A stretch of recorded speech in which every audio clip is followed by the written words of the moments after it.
12 বছর গুলামি কর। 12 বছর গুলামি কেটে গেল। আপেল গাছের গোড়ায় গোড়ায় পানি দিয়ে দিয়ে 12 বছর কাটালেন। হুজুর এইবার আমি কি ক্ষমা পেয়েছি? বলেন না। কি করতে হবে? বলে এখানে বিয়ে করতে হবে। শাদি আবাদি করব না, মোর ছিল প্রতিজ্ঞা। ক্ষমার কারণ হয় যদি তা কেমনে করি অবজ্ঞা। ঠিক আছে তাই বিয়ে করব, কিন্তু হুজুর গো আমার নেই কোনো গয়না করি, নাই কোনো বাসা বাড়ি, কে আমায় কন্যা দেবে হুজুর? আব্দুল্লাহ সৌমাই বলছে চিন্তা নাই, এখানে একটা মেয়ে আছে বাবা, যে মুখে বোবা, কানে কালা, হাতে লুলো, পায়ে খোঁড়া, চোখে অন্ধ। ওই মেয়েটার সাথে তোমার বিয়ে দেবো, রাজি আছো কিনা বলো? আবু সালেহ মুসা জঙ্গি বলছে হুজুর কানা খোঁড়া অন্ধ ল্যাংড়া সেই খোদাই গড়েছে, আর সেই তো খোদা বাসবে ভালো যে এর প্রেমে পড়েছে। আমি দেখিনি চোখে, কিন্তু যদি এই ক্ষমা পাই, এই ক্ষমা পাওয়ার উদ্দেশ্যে আমি ওই পঙ্গু মেয়েকেই বিয়ে করতে রাজি আছি। আর কি শর্ত? বলে বিবাহিত জীবন 2 বছর এখানে কাটাতে হবে। আবু সালেহ মুসা জঙ্গি বলছে হুজুর বিয়ে করব, আবার 2 বছরও কাটাবো, ঠিক আছে তাই মেনে নেব, আপনার একটা শর্ত আছে। বলে কি? কাগজে লিখে দেন যে 2 বছর কাটলে আমাকে নিশ্চয়ই ক্ষমা করবেন। বলে হ্যাঁ তাই লিখে দিলাম। এরপরে 2 বছর কাটবে, মেয়ের কাছে গিয়ে বলছে বেটি রে, আমার ভাইজানেরা মেয়ের যখন বিয়ে দেবেন মেয়ের সম্মতি নেবেন, মেয়েকে জিজ্ঞাসা করবেন, ছেলের পাত্রের সব কথা বলবেন, আলোচনা করবেন। ছেলে যখন বড় হয় বাপ বন্ধুর মতো হয়ে যান, মেয়ে যখন বড় হয় মা বান্ধবীর মতো হয়ে যাও। খবরদার ভয় ভীতি তাদের অন্তরে রেখো না, হিতে বিপরীত হওয়ার ভয় থাকে। সেজন্য মেয়ের সঙ্গে আলোচনা করুন। আবু সালেহ মুসা জঙ্গি একটা যুবক, তার সাথে বিয়ে দেবে আব্দুল্লাহ সৌমাই তার মেয়েকে। মেয়েকে জিজ্ঞাসা করছে, কি জিজ্ঞেস করছে? ও মা খায়রুন নেসা, লহ স্নেহের বুসা, ধন্য হবে আজকে আমার ছিন্ন পাতার বাসা। ও মা খায়রুন নেসা, লহ স্নেহের বুসা, ধন্য হবে আজকে আমার ছিন্ন পাতার বাসা। ও মা খায়রুন নেসা। নবাব কোথায়? নবাব কোথায়? মা ফাতেমা। কোন ফাতেমা? নবীর বেটি ফাতেমা, ওটা এক ফাতেমা। আর খায়রুন নেসা ফাতেমা হচ্ছে বড় পীর সাহেবের আম্মা জানেন নাম ফাতেমা। তাহলে 2 ফাতেমার মধ্যে একটু ডিফারেন্স আছে। কি কি আছে? নবীর বেটি ফাতেমার নাম ফাতেমা জাহরা, আর গৌস পাকের আম্মা জানেন নাম খায়রুন নেসা ফাতেমা। তো গৌস পাকের নানা জান জিজ্ঞাসা করছে বেটি রে, আমি একটা ঠিক করেছি, স্থির করেছি বেটি, তোর বিয়ে দেবো এইরকম একটা পাত্রের সঙ্গে। বল না বেটি তোর কি ইচ্ছা বল। শোনাবো শোনাবো ঘটনা। কে কে শুনবেন হাত উঠিয়ে দেখান দেখি, আপনাদের ভোটটা নেই। ওরে বাবা রে, সবাই শুনবে। এদিকে মায়েদের হাত তুলতে বলবো না, এই মায়েরা হাত তুলো না, তুলো না। মেয়েরা কেন হাত তুলছো বাবা? আমি তোমাদের বলেছি হাত তুলতে? তোমরা যে আমার মা, তোমাদের হাতে কষ্ট হবে না, তোমাদের হাত তুলতে হবে না, তোমরা ফিরি শোনো। বেটা ছেলেরা তোমাদের সাপোর্ট করেছেন, তোমাদের সাবজেক্টে শুনবে, তোমরাও শোনো, এনারাও শুনবে। মাশাআল্লাহ। আমি একবারও কিন্তু দরুদ শরীফ পড়িনি ভাই, সে পড়েছিলাম 2019-এ, এইখানে 20-তে তো আসেনি। একবার মোহাব্বতের সঙ্গে আল্লাহুম্মা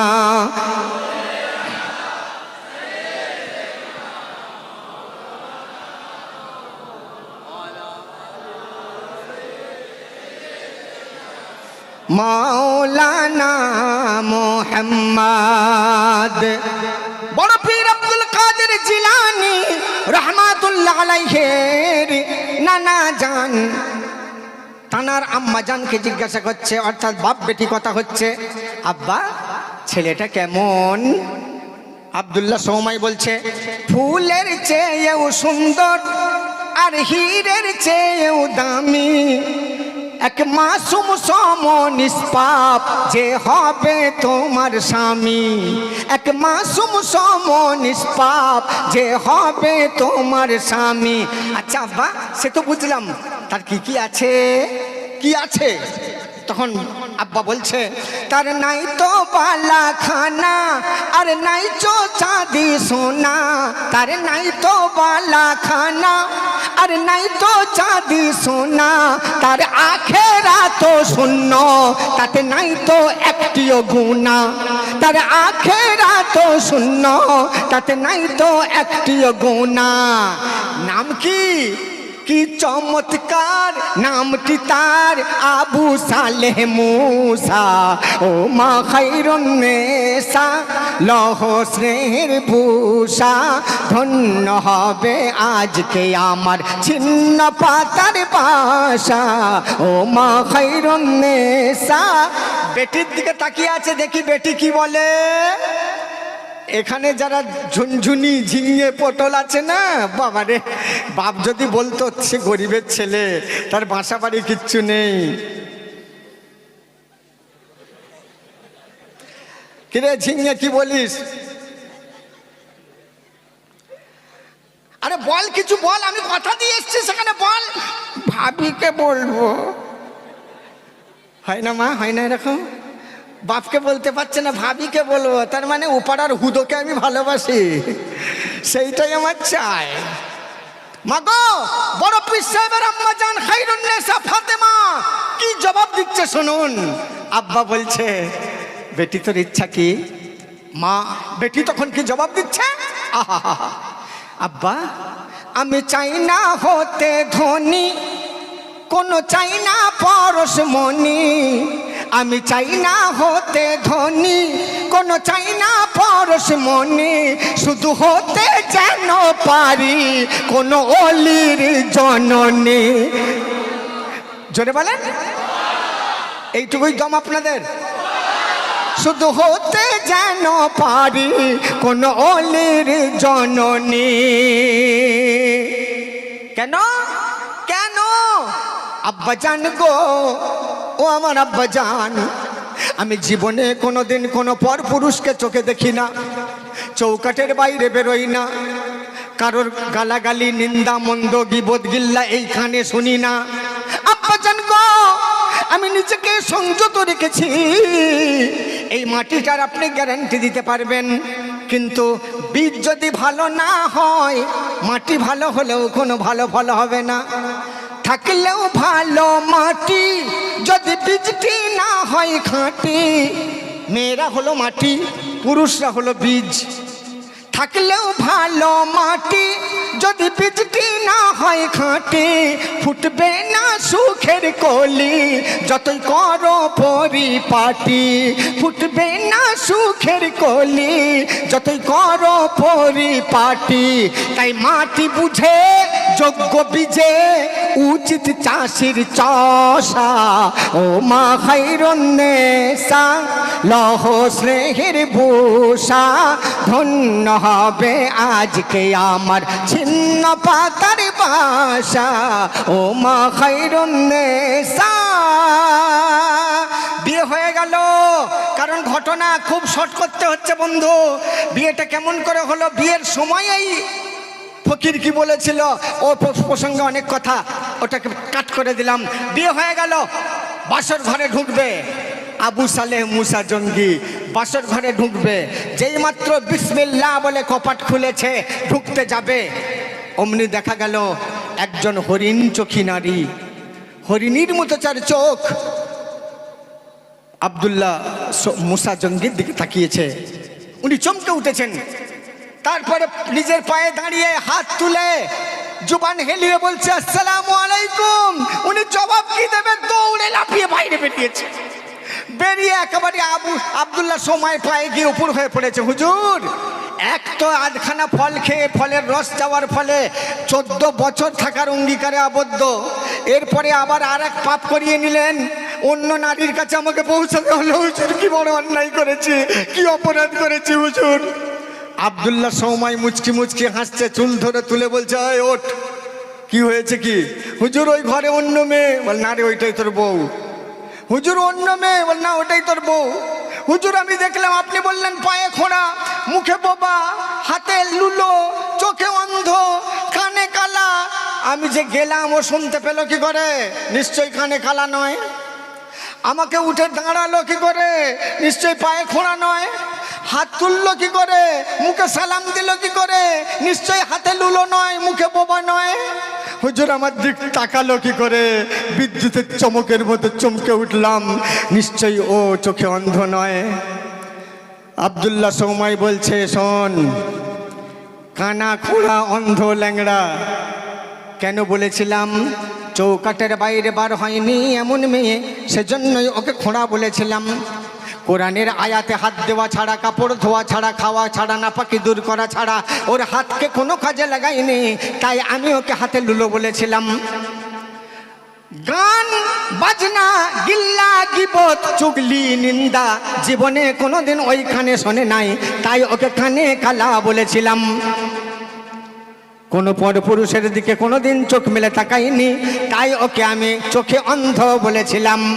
ও আবু সালেহ রে, ওই কন্যাটি আমার কন্যা, ওর সব কিছুই আছে, কিন্তু তোমার পরীক্ষা করার জন্য আমি তোমায় বলে দেখলাম তুমি কতখানি জাহান্নামের ভয় করো। সুতরাং ওটাই তোমার স্ত্রী, তুমি হালাল বিবির সঙ্গে ব্যবহার করো। 2 বছর কাটাও, আনন্দে 2 বছর কাটছে।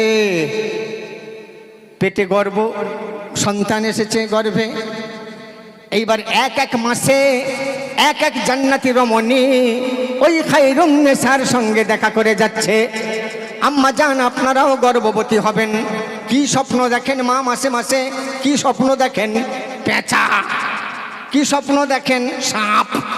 কি স্বপ্ন দেখেন? ভূত। কি স্বপ্ন দেখেন? ঘর চুরি হয়ে গেছে। কি স্বপ্ন দেখেন? যেখানে সেখানে পেচ্ছাপ করতে গিয়ে বিছান ভিজে গেছে। এসব বলে তো আমাকে ফোনে, এই জন্যই বলছি। মা গো, গোস পাকের আম্মা জান, আপনার মতোই 2টো চোখ, আপনার মতো 2টো হাত, আপনারই মতো 2টো পা, আপনারই মতো তিনিও আহার করতেন, পেচ্ছাপ পায়খানা করতেন।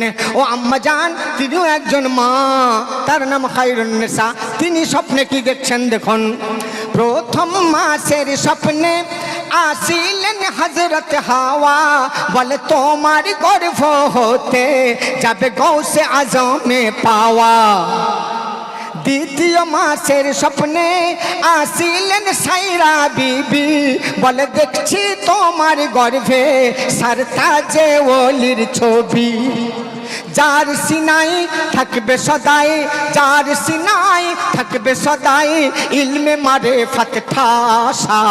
ও মা খায়রুন নেসা, লহ স্নেহের বুসা, ধন্য হবে আজকে আমার ছিন্ন পাতার বাসা। ও মা খায়রুন নেসা।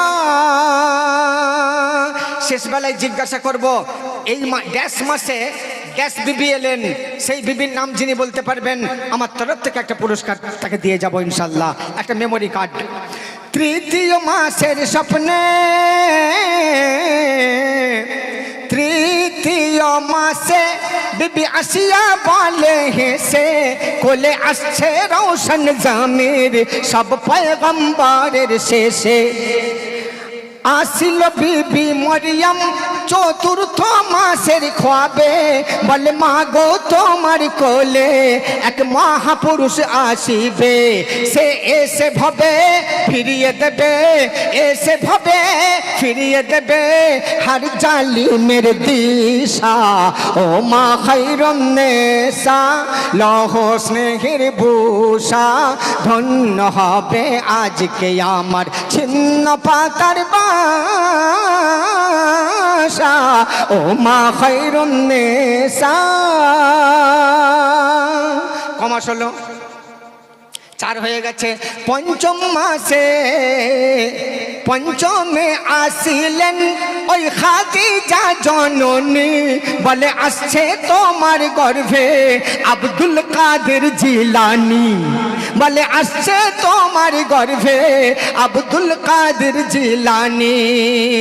তারপর ষষ্ঠ মাসে শোনে কুরআনেতে রাখো হুঁশ, ষষ্ঠ মাসে শোনে কুরআনেতে রাখো হুঁশ, তোমার গর্ভে হাফিজ হয়ে আসবে সেই সাধু পুরুষ, তোমার গর্ভে হাফিজ হয়ে আসবে সেই সাধু পুরুষ। কসম খুদার নামটি আমার, কে বলছে? আরে কসম খুদার নামটি আমার, নবীর বিবি আয়েশা, ও মা খায়রুন নেসা, লহ স্নেহের বুসা, ধন্য হবে আজকে আমার ছিন্ন পাতার বাসা, ও মা খায়রুন নেসা। কমাস হলো কমাস। সপ্তম মাসে এলেন হযরত ফাতেমা জাহরা, সপ্তম মাসে এলেন হযরত ফাতেমা জাহরা, বলে সৈয়দ বংশের গোলাপ দেবে তোমার কোলে ধরা, হ্যাঁ সৈয়দ বংশের গোলাপ দেবে তোমার কোলে ধরা। অষ্টম মাসের স্বপ্নে আসিলেন বিবি জৈনব, তোমার লালের কদমে থাকবে ওলিরা সব। সুবহানাল্লাহ বললেন না? খুব তাড়াতাড়ি বলছি বলে বুঝতে পারছেন না মনে হয়। ইউটিউবার যারা রেকর্ড করছেন এদের ইউটিউবে প্রথম যাচ্ছে এই সাবজেক্ট। বহুদিন আগে অডিওতে শুনেছে মানুষ, সে ভুলে গেছে ইউটিউবে প্রথম এই সাবজেক্টটা যাচ্ছে। তাড়াতাড়ি করে বলে দিই, সময় খুব কম। আর ইউটিউবার ভাইয়েরা আপনারা কাটছাঁট করবেন না, তাহলে মানে পাল্টে যাবে। খুব তাড়াতাড়ি বলছি, একবার করেই বলছি, এটা বারবার শুনতে শুনতে মানুষের বুঝে আসবে ইনশাল্লাহ। আপনারাও যারা ইউটিউবের থেকেও বেশি চাঞ্চল্য প্রেমী, একবারই যথেষ্ট, খুব মন দিয়ে শুনুন। অষ্টম মাসের স্বপ্নে আসিলেন বিবি জৈনব, তোমার লালের কদমে থাকিবে ওলিরা সব। ইমাম হোসেনের বিবি আসিলেন যখন 9 মাস, ইমাম হোসেনের বিবি আসিলেন যখন 9 মাস, বলে আর কয়েকদিন পরেই হবে সেই ধনেরই প্রকাশ। সারা আলম পিয়েছে জাম, পিয়েছে জাম, সারা আলম, সারা আলম পিয়েছে জাম, মেটাবে পিপাসা, ও মা খায়রুন নেসা। 9 মাস হয়ে গেছে। গৌস পাকের সাথে 1100 ঘরে ছিল যে গর্ভবতী ওই গিলানি শহরে। প্রথম ভূমিষ্ঠতেই এলেন কারামত নিয়ে, ওই 1100 মায়ের হলো না একটাও মেয়ে।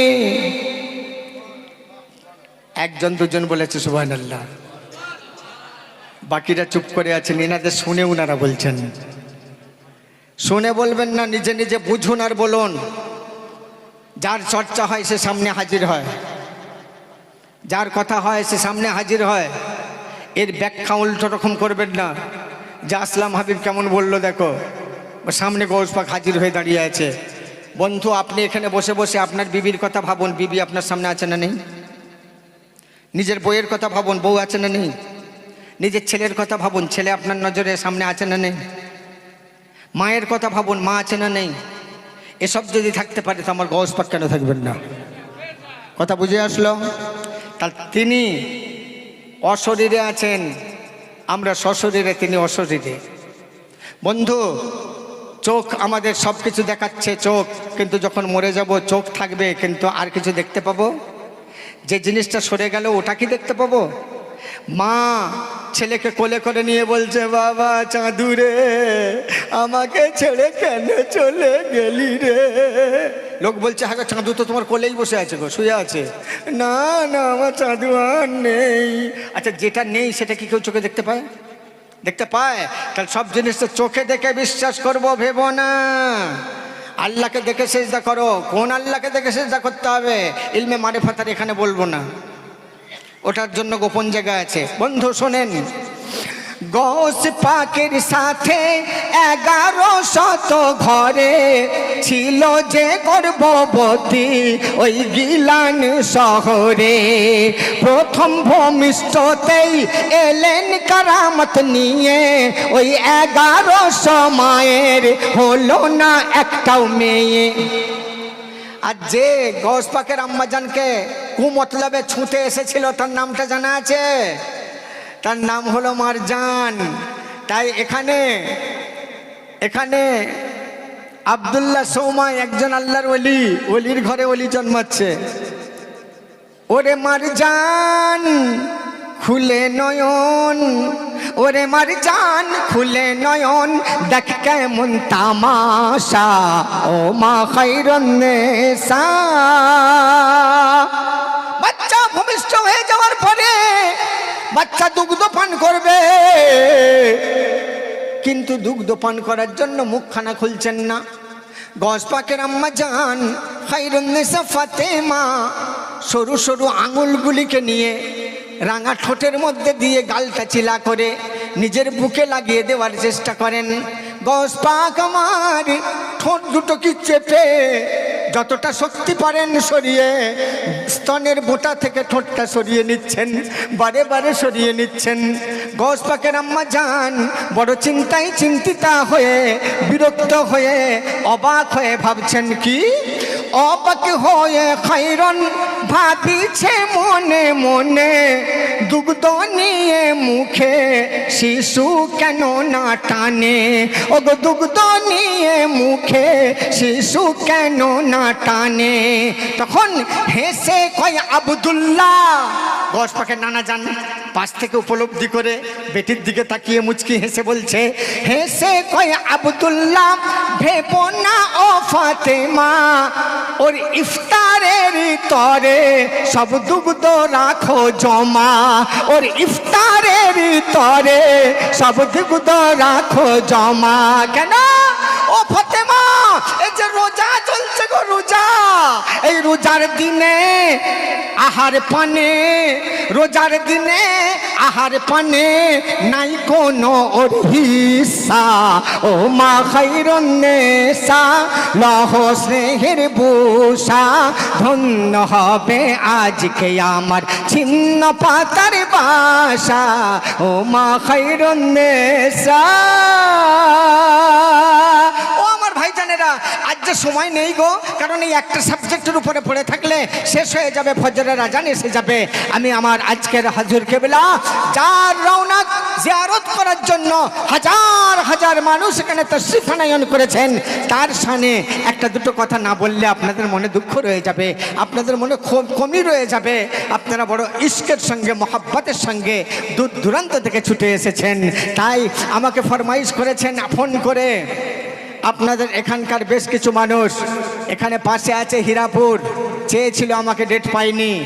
এখানে পাশে আছে আমার খানাকুল হসপিটাল মাঠের যুবক সমাজ জলসা কমিটির ছেলেরা, তারাও এখানে উপস্থাপন করেছেন। বিভিন্ন জায়গার জলসা কমিটি আমাকে ডেট চেয়ে ডেট না পেয়ে বাধ্যতামূলক আমার মুখ থেকে শুনেছিলেন আমি মারোখানা আসছি 11 অঘ্রান, তাই জনসমুদ্র দেখা দিয়েছে।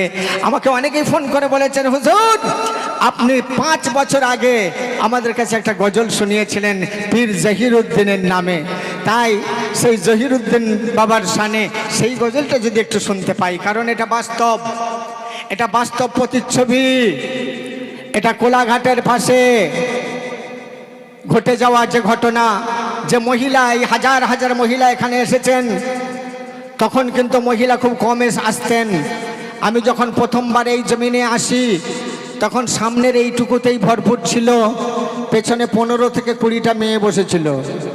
আলহামদুলিল্লাহ দিনকে দিন ডবল হতে হতে, কারণ যারা আজ আল্লাহর ওলির রওজায় এসেছেন, আল্লাহর ওলির জিয়ারতে এসেছেন, এদের কোলের বাচ্চাটার উপরেও আল্লাহর নবীর নজর নিগাহ পড়ছে, ওলিদের নিগাহ পড়ছে। এরা ভবিষ্যতে আরও 2-10 জন করে নিয়ে আসবে, ফলে আগামী দিনে বাড়বে তো কমবে না, এটাই স্বাভাবিক। তো